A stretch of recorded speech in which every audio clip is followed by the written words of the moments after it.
بسم الله الرحمن الرحيم. السلام علیکم ورحمۃ اللہ وبرکاتہ. نحمده ونصلی علی رسولہ الکریم. اما بعد. مسلمانوں پر بہت برا زمانہ کون سا ہوگا؟ وہ حدیث سنیے. ابو ہریرہ رضی اللہ تعالیٰ عنہ سے روایت ہے کہ حضور صلی اللہ علیہ وسلم نے ارشاد فرمایا، لوگوں پر ایک زمانہ آئے گا کہ کسی کو یہ بحث نہ رہے گی کہ جو مال وہ لے رہا ہے یہ حلال ہے یا حرام ہے. کچھ پتہ نہیں، مال آنا چاہیے، بس پیسے آنے چاہیے، ڈالر آنے چاہیے. اللہ معاف فرمائے. یہ حدیث بخاری شریف میں ہے. یہ پیشن گوئی اس دور کی ہے جس میں حرام کے ذرائع موجود ہی نہ تھے اور حلال میں بھی شبہ نکالے جاتے تھے. یہ حضور صلی اللہ علیہ وسلم نے اس دور میں کہا ہے. دوسری حدیث ہے ابو داؤد کی.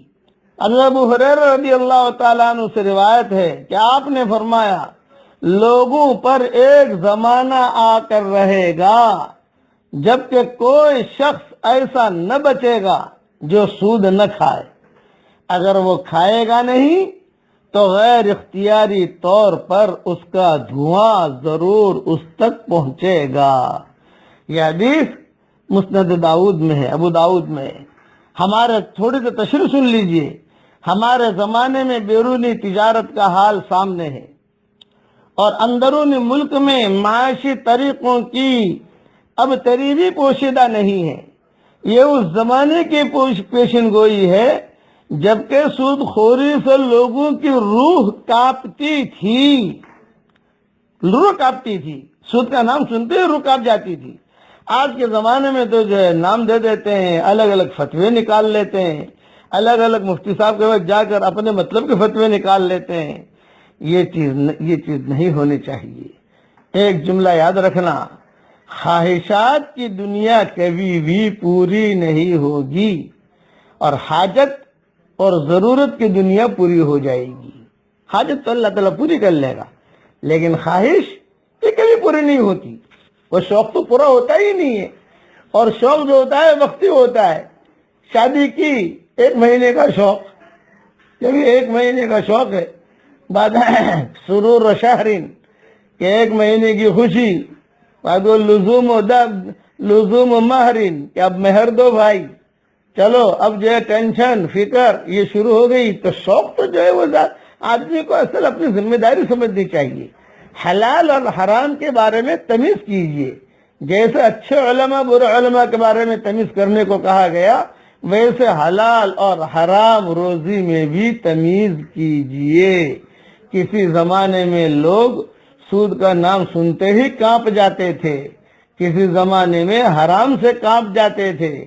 آپ دعا کیجئے کہ اللہ تعالیٰ حلال مال و منال کے دروازے ہم سب کے لیے کشادہ کرے اور ہمارے بچوں کے ہمارے پیٹوں میں حرام لقموں سے اللہ تعالیٰ حفاظت فرمائے اور ہماری اولاد کے پیٹوں میں بھی حلال لقمے اللہ ڈالے، حرام لقموں سے مشتبہ روزی سے اللہ تعالیٰ حفاظت فرمائے. اب جو ہے میں دعا کرتا ہوں، اے آسمان اور زمین کے پیدا کرنے والے، تو ہی دنیا اور آخرت میں ہمارا ولی اور دوست اور کارساز ہے. ہمیں اسلام کی حالت میں فوت کرنا اور ہمیں نیکوں میں ملا دینا. اے ہمارے پروردگار، ہمیں اپنے پاس سے رحمت عطا فرما اور ہمارے کام میں ہمارے لیے راہیابی کو آسان کر دے.